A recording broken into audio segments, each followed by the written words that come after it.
Avant de vous laisser avec les épisodes de cette mini-série, il faut que je vous explique un peu le contexte. Depuis que j'ai lancé mon podcast en janvier, je cherche à enregistrer tous mes amis, parce que ce sont eux qui m'intéressent en premier lieu. Évidemment, il y en a plein qui sont réticents. J'ai rien d'intéressant à dire, je suis pas spécialiste. Alors moi je les rassure, en disant que ce n'est pas un podcast sur les œuvres, mais sur la lecture, et donc sur les gens. Malgré une inquiétude persistante, en général ils finissent tous par venir et voient que ça se passe bien. Tous, sauf Marie. Pas la Marie que vous avez déjà entendue... Enfin si, c'était elle qui donnait la réplique à la Marie des Hauts de Hurlevent. Enfin bref. Donc tous, sauf Marie. Parce que Marie, elle n'est pas seulement réticente, elle est aussi rusée. C'est-à-dire qu'elle se dérobe. Elle ne dit pas non, mais elle trouve toujours une très bonne raison pour ne pas être disponible. Du coup, moi, malin, je me dis que je vais l'habituer au micro, dispositif assez intimiste, en profitant d'une journée où elle se trouvait chez moi.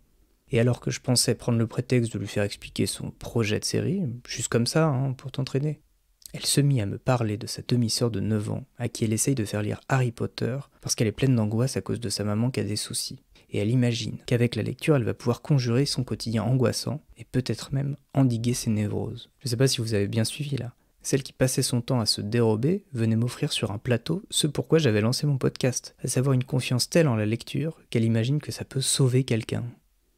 L'occasion était trop belle, et je décidai de faire 3 épisodes de cet enregistrement. Je vous souhaite donc la bienvenue dans Sauver ma sœur avec Harry Potter, et plus précisément dans le premier épisode, La demi-sœur magique.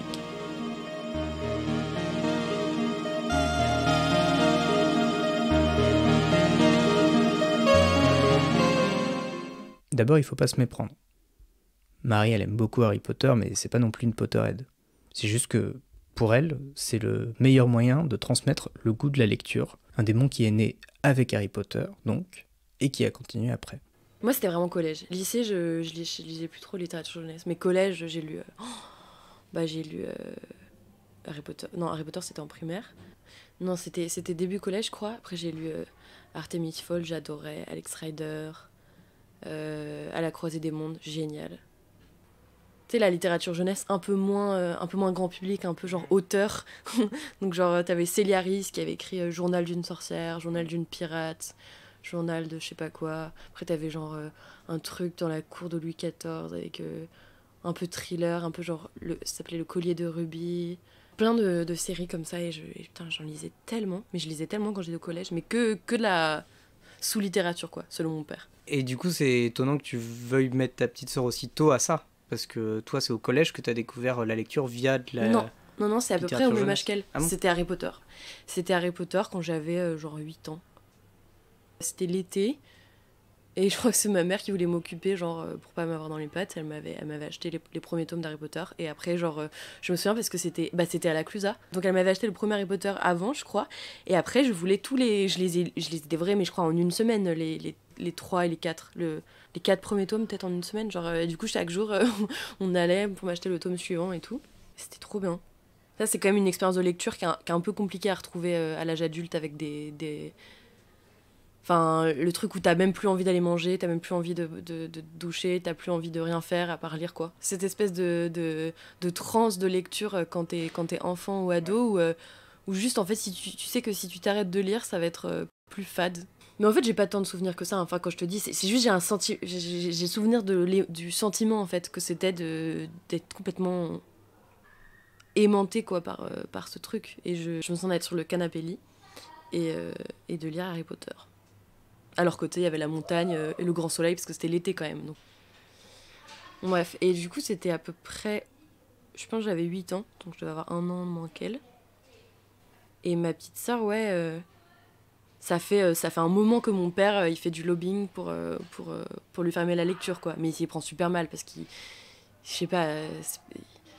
ouais, je crois qu'il a essayé de lui faire lire Le Seigneur des Anneaux, quoi. Bon... Il fait la méthode, genre où il lui lit des extraits avant de dormir et tout. Mais ça j'ai l'impression que c'est pas du tout le même... Je sais pas si tu peux aimer la lecture par les histoires que tes parents te lisent le soir. Quand j'ai l'impression que c'est pas du tout la même expérience. c'est une espèce d'intimité avec ton corps, enfin, ta tête Ah prise non, mais comme un c'est une corps. expérience solitaire. C'est pas des gens extérieurs qui t'initient à la masturbation. Bah oui. Non, mais t'as tout à fait Et raison. qu'on a besoin de se retrouver avec ce truc-là, vraiment d'appropriation. La découverte de la lecture, c'est un truc très intime. Et bah, je crois que c'était ça avec Harry Potter, quoi. C'est que j'ai eu la chance d'avoir des parents qui lisaient beaucoup et qui me lisaient probablement des trucs. Enfin, je n'ai pas un souvenir impérissable, mais qui me lisaient des trucs quelques fois avant de me coucher et tout. Mais c'est pas ça qui m'a donné envie de lire, quoi. C'est vraiment la rencontre avec ce livre et genre un truc d'appétit inextinguible. La littérature, c'est le seul art qui permet ça, dans le sens où... Si, il y a ça avec la musique. On a cette solitude avec la musique, mais on n'est pas interprète. Enfin, il y a moins d'activité avec la musique, on reçoit, si tu veux. Ça peut se passer... On peut faire autre chose en même temps qu'on écoute de la musique. Par contre, quand on lit, on est obligé d'être un peu tout à ça, sinon on va pas rentrer dans le monde et on se l'approprie vraiment, alors que le cinéma, pareil, ça se passe sans toi. Le tableau, tu peux pas te l'approprier parce qu'il est pas... Et puis du fait que ce soit verbal, enfin que ce soit des mots, bah du coup t'es obligé de mettre des visages sur les personnages, de visualiser des paysages.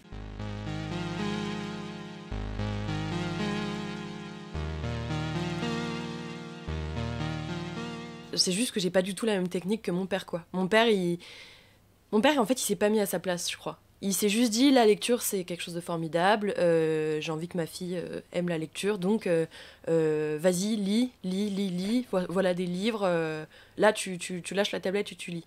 Non, alors que moi j'ai vraiment... Bah, j'ai fait un peu ma démago, quoi. Je lui ai dit...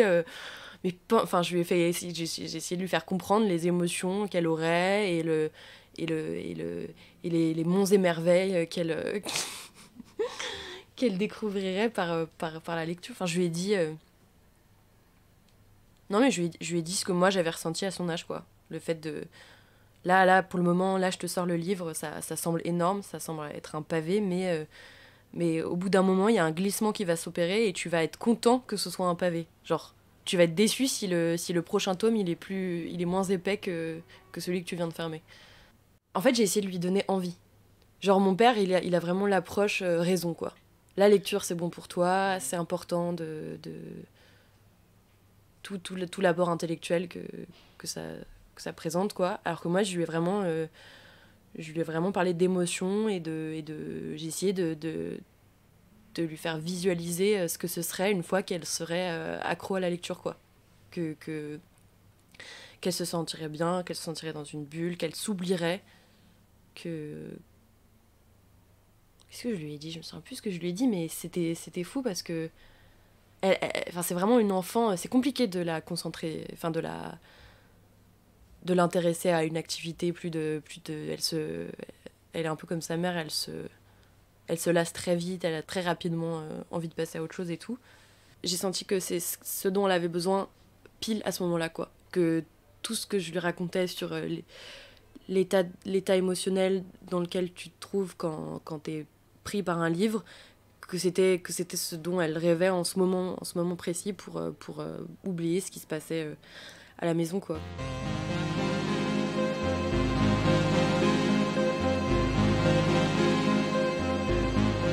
Harry Potter était du coup tout indiqué parce que c'est littéralement l'enfant qui est dans le placard sous l'escalier, quoi. Qui a le moins de rêves possible et qui va avoir un monde complètement magique. En plus, Harry Potter, sous l'escalier, il entend tout ce que son oncle et sa tante et, comment il s'appelle, Dudley disent et ce qu'ils disent sur lui. Et... Ouais, il a tout... Ouais, il a... Oui, putain, j'avais pas pensé à ça. Et c'est vrai que ma petite sœur, là actuellement, elle est vraiment... Enfin, elle vit pas dans un placard, elle est pas maltraitée, elle est très choyée et tout va bien à ce niveau-là, mais elle est vraiment dans une situation où mon père, il gère pas du tout le bail, et du coup, il ménage pas cette protection qu'il devrait y avoir autour de ma petite sœur pour qu'elle ait pas accès au délire, à la folie de sa mère et à tous ces trucs de vie d'adulte, de détails sur leur couple, la drogue. C'est quand même pas des trucs qui devraient arriver à des oreilles d'enfants, mais bon. Je me sens tellement impuissante face à cette situation et j'ai pas de champ d'action, en fait, parce que je suis pas sa mère, je suis sa demi-sœur mais j'ai pas vraiment d'autorité. Enfin, tu vois, Les seuls trucs sur lesquels je peux un peu agir, c'est quand je suis à la maison et que je vois qu'elle se nourrit n'importe comment parce qu'elle limite les troubles alimentaires de sa mère. Bah, juste lui dire, lui expliquer que il faut manger des légumes, des féculents, que que que c'est pas parce qu'elle se prive de nourriture qu'elle va, enfin tu sais, elle a déjà le sentiment d'être grosse, qu'il faut qu'elle me parle de régime alors qu'elle a 9 ans, quoi. Déjà pas mal de réseaux sociaux ou... Non, c'est vraiment que sa mère, que des trucs de sa mère qui détiennent sur elle, parce que sa mère, elle est pas diagnostiquée, hein, puisqu'elle est incapable, enfin, elle est, vis-à-vis de son rapport à la psychanalyse et sa détestation de la psychologie et tout, elle voudra jamais mettre des mots sur son comportement, mais bon, elle saute, je sais pas, 2 repas sur 3. Elle se réveille la nuit pour manger frénétiquement du sucre, des tartines de beurre et de Nutella. Enfin, elle se réveille plusieurs fois dans la nuit pour bouffer et que des trucs vraiment... que du sucre, quoi. Et elle mange jamais, elle mange aucun légume, aucun fruit. Je sais même pas ce qu'elle mange. Enfin, bref, elle est mi-anorexique, mi-boulimique, sans se faire vomir, je crois. Enfin bref, elle est obsédée par son poids, sa taille, sa silhouette, sa fait de pas grossir. Et à côté de ça, elle est incapable de faire du sport, quoi. Genre la perspective de faire du sport, je crois qu'elle a dû essayer une fois du yoga, genre, et ça l'a... donc ma petite sœur, elle fait, ouais, elle limite, quoi. Et heureusement, pour le moment, elle est préservée des réseaux sociaux. Je vais essayer de faire en sorte que ça dure le plus possible, mais bon, tu sais, comment c'est en primaire, t'as plein de petites filles qui sont comme ça, quoi, qui ont des mollets, genre, qui sont hyper fines, on sait pas trop comment. Et elle est un peu ronde, quoi. Enfin, elle est pas grosse, mais elle a un petit ventre, enfin elle est potelée, quoi. Little Miss Sunshine. C'est une petite fille, ouais, voilà, c'est ça, c'est Little Miss Sunshine. Et du coup, elle commence déjà à se comparer aux autres filles de sa classe et tout, et elle adopte les comportements alimentaires de sa mère en pensant que c'est une solution. T'as un peu un rôle de bonne fée avec ta petite sœur vis-à-vis de la lecture, va. Sachant que tu peux pas intervenir en ton nom propre tout le temps et tout, tu délègues un peu à la littérature cette capacité d'imaginaire, quoi, de s'évader. Bah, c'est exactement ça. Parce que là, tout va tellement mal, enfin, tout est tellement fichu à tous les niveaux, au niveau alimentaire, vestimentaire, enfin, tout le rapport au devoir, le rapport à sa sociabilité aussi, qui est quand même, enfin, elle est incapable d'aller voir on est dans une résidence où il y a des enfants qui sont en liberté dans les, tu vois, dans les enfants parties. En liberté. Non, mais tu vois, il y a des parties communes, un peu des cours intérieurs, et les enfants, ils sont tout le temps en train de s'amuser, il y a des bandes d'enfants et tout qui font des jeux, enfin, ça a l'air incroyable. Moi, j'aurais rêvé d'avoir ça à son âge, genre, tu peux faire je sais pas, je peux faire des cache-cache et des plein de jeux comme ça jusqu'à tard dans la soirée, parce qu'en fait c'est fermé, quoi, c'est pas dans la rue, et elle est incapable d'aller, pourtant c'est des gens qu'elle peut voir à l'école et tout, mais on est au rez-de-chaussée en plus, donc elle les voit par la fenêtre, et je dis mais vas-y Jeanne, va jouer avec eux, enfin je sais pas, va leur parler au moins pour voir, et elle est incapable d'aller les voir, quoi. Elle a trop peur, elle a peur de tout, enfin elle a peur de l'eau, elle a peur du noir, elle a peur du silence aussi. Elle est incapable de s'endormir sans un... En gros, il y a une enceinte dans sa chambre qui est connectée à des espèces d'histoires. Enfin, et elle écoute pas les histoires, mais juste elle a besoin du bruit de fond pour s'endormir. Donc elle a peur de tout. Et en fait, du coup, il y a tellement de choses à réparer que je me dis, là, le seul truc qui pourrait la préserver de cette situation, c'est de l'extraire de ce cadre familial, et je sais pas, qu'elle soit en pension, qu'elle vive avec d'autres, qu'elle soit au contact d'autres altérités, quoi, pendant la journée. Et comme c'est impossible, comment dire, c'est pas du tout ma place de suggérer ça déjà à ses parents, et puis en plus ça servirait strictement à rien, ils me diraient d'aller me faire foutre, et voilà. Bah ouais, j'ai dû me dire, déjà l'espace de la lecture, que ce soit un espace à elle et un peu coupé de la réalité, ça m'a semblé être hyper important. Mais ouais, maintenant que tu me le dis, Harry Potter, le motif de l'enfant qui est sauvé de son foyer pour aller dans une école. Et je pensais, honnêtement, je pensais pas que ça prendrait aussi bien, tu vois. J'aurais dû m'en douter, parce que comme je suis sa grande sœur et qu'elle elle a beaucoup... elle a beaucoup d'admiration pour moi, quoi. C'est pas que je veux pas me faire mousser ou quoi, mais je sens bien que j'ai un pouvoir sur elle. Enfin, pas d'autorité, tu vois. Genre, vraiment, elle n'a rien à foutre de... Enfin... Non, mais c'est normal, je suis sa grande sœur, j'ai 16 ans de plus qu'elle. Je suis son modèle, quoi. Parce que c'est plus facile pour elle de se projeter sur moi que sur mes frères. Enfin, en plus, on partage une créativité...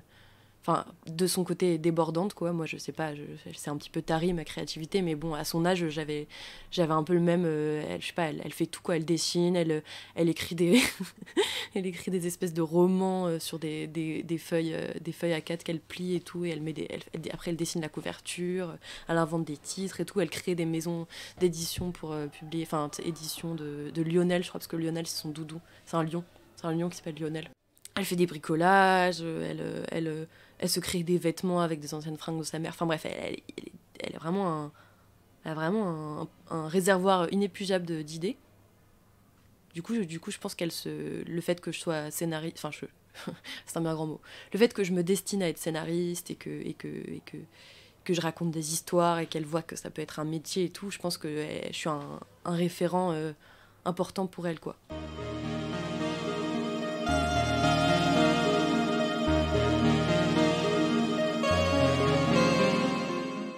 Ouais, donc je pensais pas que ça marcherait aussi bien. Parce qu'elle est du genre aussi, tu sais, à s'emballer vachement sur une nouvelle idée et à être hyper enthousiaste et active au début et proposer plein de trucs et tout, et puis ça va la lasser au bout de quelques jours, tu vois. Ouais. Après, je dis ça, mais ça fait qu'une semaine, donc ça se trouve, ça va la lasser. Mais donc, premier jour, elle lit 2 chapitres. 3e jour, et après je lui ai dit de m'envoyer un message via le téléphone de sa mère ou de son père chaque jour pour me dire à quelle page elle en était et si elle voulait, si elle avait envie de m'en parler plus, ce qu'elle avait lu, ce qu'elle en pensait, ce qu'elle avait préféré dans ce qu'elle avait lu et tout. Je pensais que ça allait la faire chier, mais en fait elle l'a fait les premiers jours et je suis passée parce qu'à la base mon père avait essayé de lui faire lire Harry Potter, mais sur des espèces d'énormes albums illustrés. Tu sais, genre des gros trucs qui pèsent une tonne en plus, où t'as des images pas très jolies en plus. Ça n'a pas pris, et pourtant elle avait les 2 premiers tomes, et elle lisait avec mon père et tout, et du coup j'en parlais avec mon père, je disais mais pourquoi elle lit pas, faudrait qu'elle lise et tout. Et mon père était là, non mais ça marche pas, elle veut pas lire, on a essayé Harry Potter et tout, et tu sais, il a un truc un peu défaitiste, genre elle a pas voulu, quoi. Mais juste, il avait pas la bonne approche, quoi. Là, je me rends compte à quel point il avait une mauvaise approche. Je vais pas me jeter des fleurs, mais là... Et du coup, elle a commencé à lire sur son gros album. Et je lui ai dit que je lui rapporterais mes tomes à moi en livre de poche, qui sont quand même beaucoup plus pratiques. Et... Enfin, je sais pas, c'est plus gratifiant aussi, parce qu'il y a plus de pages, et donc t'as l'impression de lire plus vite, et t'as la satisfaction de voir l'épaisseur, la première moitié du livre qui grossit au fur et à mesure, et l'autre qui rétrécit. Et du coup, mercredi, je lui ai apporté les 3 premiers tomes. Et elle a lu. Je suis restée un petit peu pour lui dire, mais là, pourquoi tu... Parce qu'elle garde ses automatismes d'avant, quoi. Donc, elle va regarder un dessin animé. Je lui dis, mais là, par exemple, tu pourrais lire, tu vois. Et donc, elle a lu les 5 premiers chapitres et tout. Et je lui ai dit, je vais repasser samedi, donc 2 jours plus tard. Et on n'a qu'à se dire que tu vas jusqu'au chapitre 10 au moins. Et là, hier genre midi, mon père m'envoie un message pour me dire... un message, tu sais, genre... Attends, il est où mon portable ? Donc ça, c'est un message qu'elle m'a envoyé mardi, avant que je lui file les tomes en livre de poche. Bonsoir Marie, c'est Jeanne. Aujourd'hui, je n'ai pas pu lire beaucoup car j'étais à l'école et à la danse presque toute la journée. En tout, j'ai avancé d'1 chapitre dans Harry Potter et j'en suis à la page 26. Ce chapitre parlait de Harry quand il était au zoo avec les Dursley pour l'anniversaire de Dudley. Je t'écris demain pour te dire ce que j'ai lu. Je t'embrasse. Donc ça, c'était mardi. Donc un chapitre, je me dis, bon, ça va prendre difficilement et tout. Et là, hier, Jeanne me fait te dire qu'elle en est au chapitre 16. En un jour, elle a lu 10 chapitres, quoi. Donc c'est tout à fait formidable. Donc là, je vais la voir tout à l'heure. J'ai un peu hâte de voir où elle en est. Ça se trouve, elle aura fini le livre. Bon, bref.